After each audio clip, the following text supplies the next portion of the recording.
Hello everyone, it's Dr. Anjalee Perera here, aka the Disillusioned Medic, and welcome to Real Reflective Practice. Tonight is going to be a bit of a bonus episode, a bit of a special episode, and it's going to be a fairly short one as well, because it's just me, no guests, just me.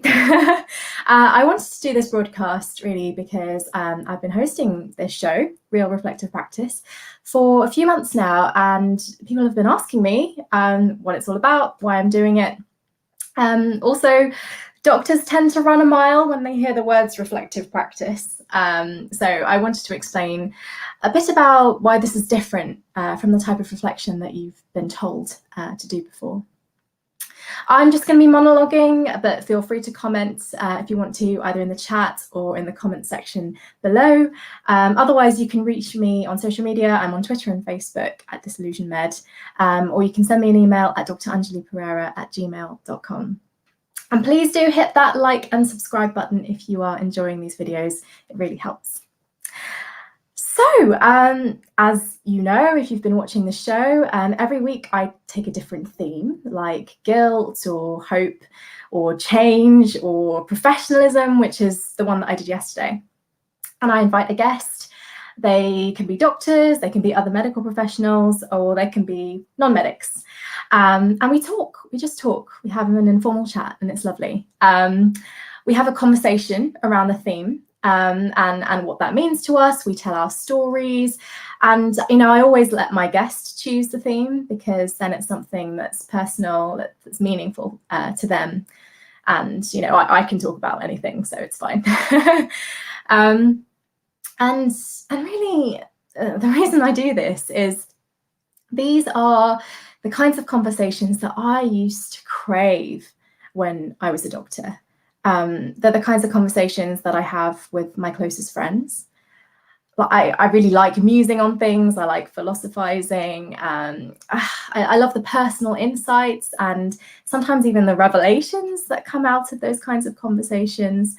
And yeah, I love the connection. And I think it's just really important to me to be able to talk to someone in that open, meaningful way. And I also think that maybe if we were better at having these conversations as a profession, I maybe wouldn't have quit medicine in the way that I did. I mean, I think I still would have left, because I know that medicine wasn't right for me personally. But I don't think that it would have been as horrible as it was. I don't know, but it was difficult for me to leave. And I think what I'm pretty sure of is that if I had been able to have these conversations, I would have felt less burnt out, less exhausted, and less disillusioned than if I had been able to talk about these things. But as it was, I didn't really feel like I was able to talk about them, and there wasn't really the space or the time or the connection with people to talk about them. And also in my practice as a career coach now for doctors, I see these unhealthy things all the time, all the time. So my hope is that in doing this, I can help other doctors to reflect and help them to talk really about the physical, mental, and emotional realities of working in this profession. And the thing that really frustrated me about reflective practice in the medical profession is that the way we're taught to do it is complete bullshit. It's bullshit. Reflections are just another box to tick. They're just another hoop to jump through. They're a dumb form to fill in on your e-portfolio, asking you dumb things like, how did that make you feel? And what do you think you'll do differently next time? And you sit there, I remember sitting there typing some gobbledygook into that online form just to get it done, just to keep your supervisors happy, just to get through. It's a farce. And actually worse than that is that now we have a concrete example of a doctor's personal reflections being used against them. So Dr. Hadiza Bawa-Garba, her personal reflections were used in court as evidence against her. And since then, we're having medical education departments you know, saying to their trainees, don't be too honest in your reflections, don't actually write down the things that went wrong, you know, don't actually talk about the things that upset you, just in case they end up being used against you, you know, in the future in malpractice cases. And let's just think about that. Let's just think about what that does to the mental health of the medical profession. We put doctors in the position of being responsible for life and death decisions, of bearing witness to some of the most difficult and devastating of human experiences, of having to bend and sway to political whims that constantly change their jobs and demand more from them. We ask them to do all of this, and then we take away the safe spaces needed to grapple with the realities of that. I mean, that is wild to me. And it's no wonder we're having problems with practitioner health and well-being in the NHS. I mean, the system submits you to micro and often macro traumas almost on a daily basis, and then tells you to deal with it by filling in some crappy little form online, which, by the way, is part of your ARCP assessment, so you better not show any weaknesses. And then to add insult to injury, they send you off for resilience training, whatever the fuck that is. And I know that nowadays things are getting better, they're improving. We have excellent resources. We have things like NHS Practitioner Health, we have organisations like Doctors in Distress and groups like Tea and Empathy providing that much needed support. And I am so glad, that we have people like that doing that kind of thing. Real reflective practice really is just my contribution to that. It's my way of contributing to doctor well-being, and it's also about my own well-being as well. Because, you know, as I mentioned, leaving medicine, it wasn't an easy process for me. And if you read my blog, you'll definitely know that. I essentially went through a breakdown when I first left, and there have been amazing successes. But along the way, there have been also great failures and great challenges. For example, I've been unemployed. I've been financially dependent on other people, which didn't feel great.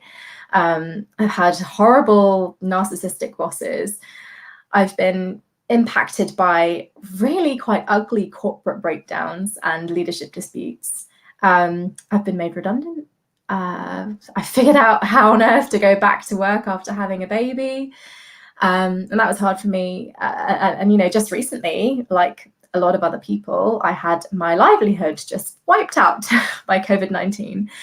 And that agonizing conflict as well of being recalled to the NHS at the beginning of lockdown. So yeah, it's not been a bed of roses, I'm not going to lie. That's not to say I regret any of it. I don't. I wouldn't change it for the world. Leaving was definitely the best decision I could make. And believe me, the nectar has been far, far sweeter than the sting. It's completely outweighed it. But I think one of the things that was difficult about it was that I didn't start this process as a 21-year-old, right? Someone who's fresh out of university. I wasn't that kind of person for whom it was perhaps socially acceptable to flit around and explore a few things for a few years, try things, make mistakes, figure it out, you know. I left as a professional young woman, you know, a qualified doctor at a certain salary level with certain expectations of me.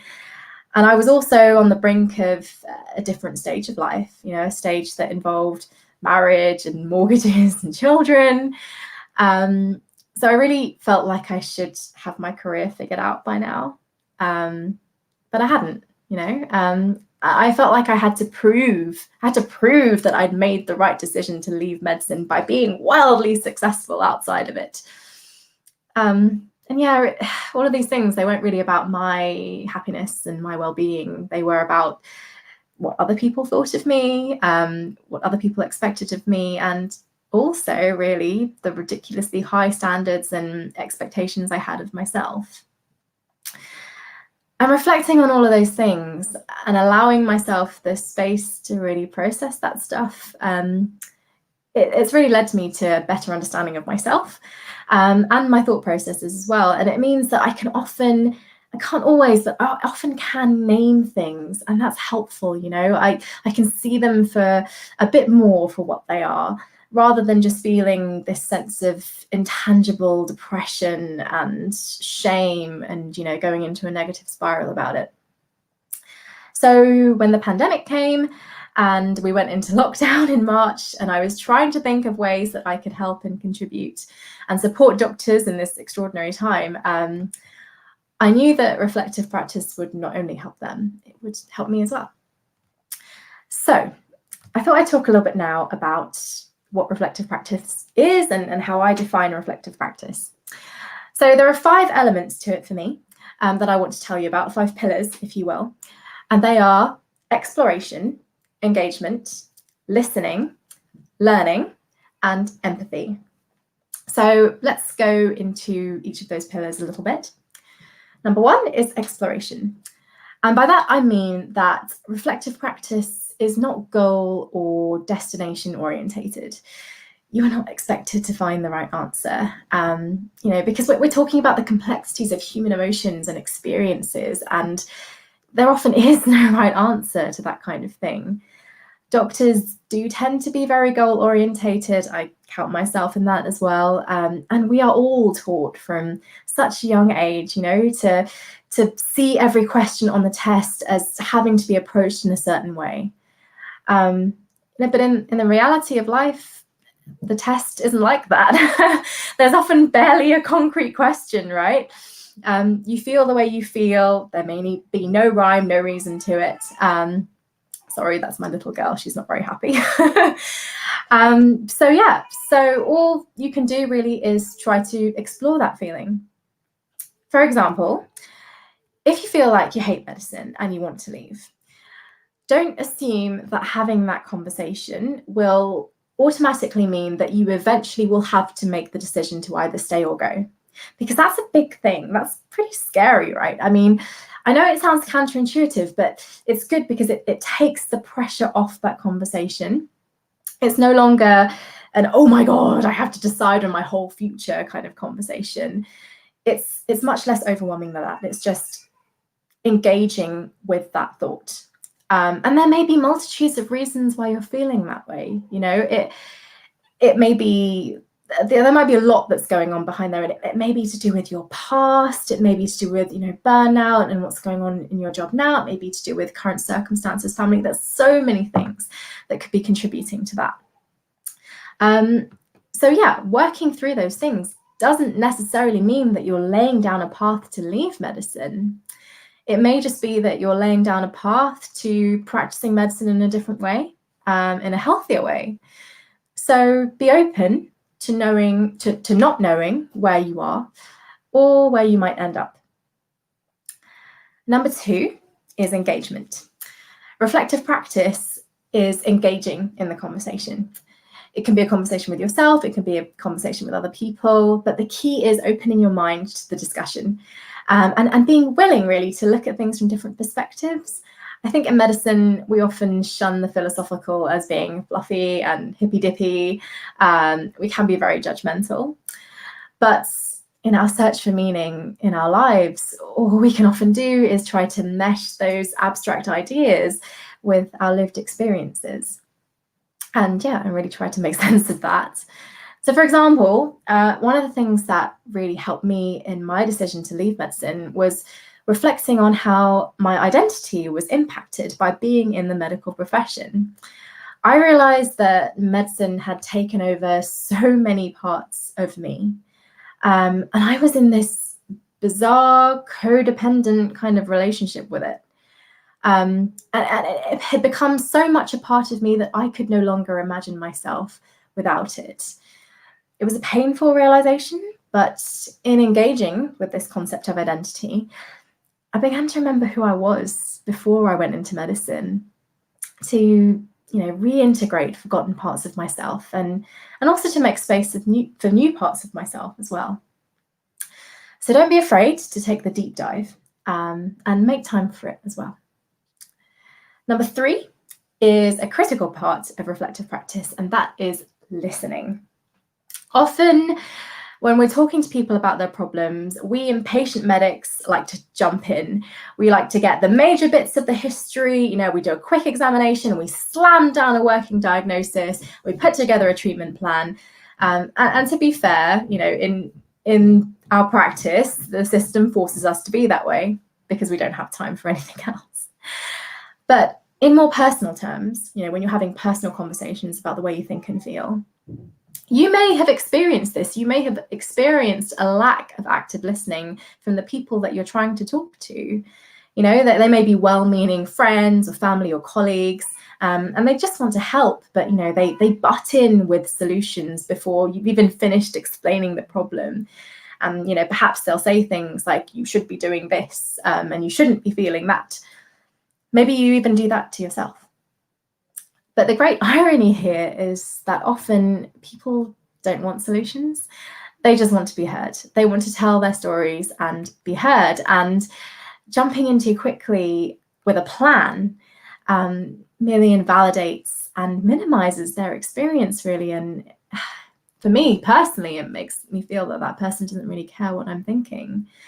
By contrast, when you actively listen, you empower that person to begin the process of solving the problem for themselves. So yeah, listening is important. Number 4, continuous learning. Reflection is not just a one-time thing.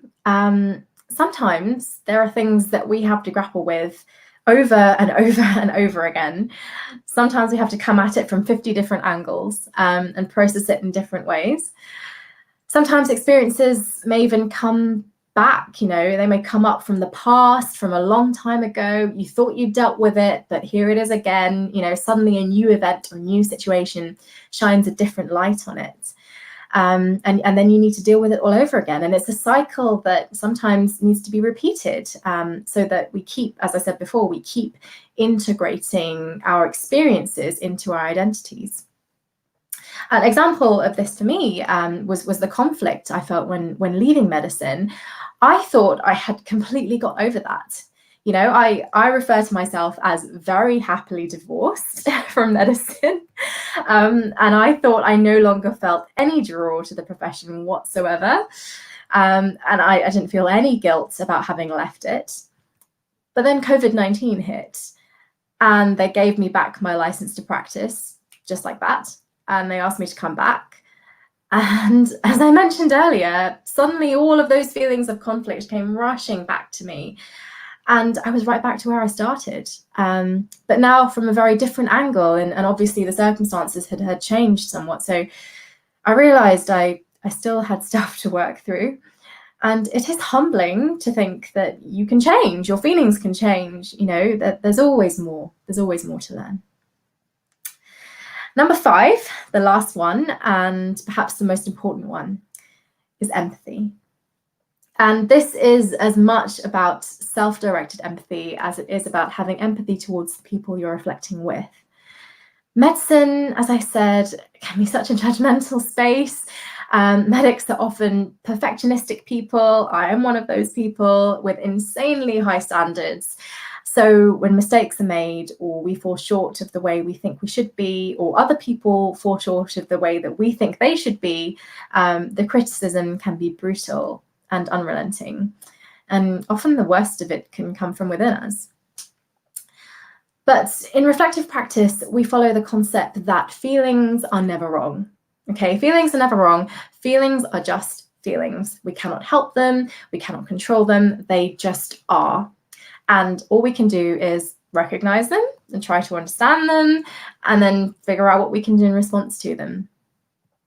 And for that, you need empathy.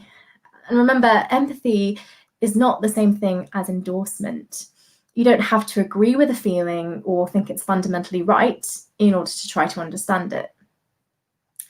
Personally, empathy is one of my most important personal values. I don't always do it very well, particularly in regard to myself, which really I think is all the more reason for me to keep it front and center in my practice.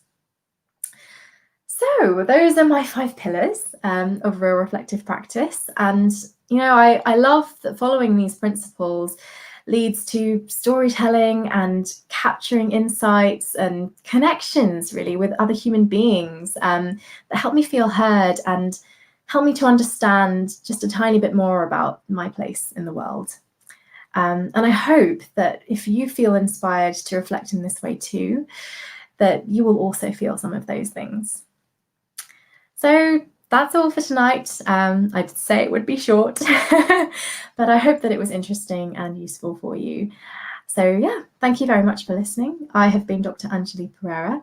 Stay inspired, and I will see you next time.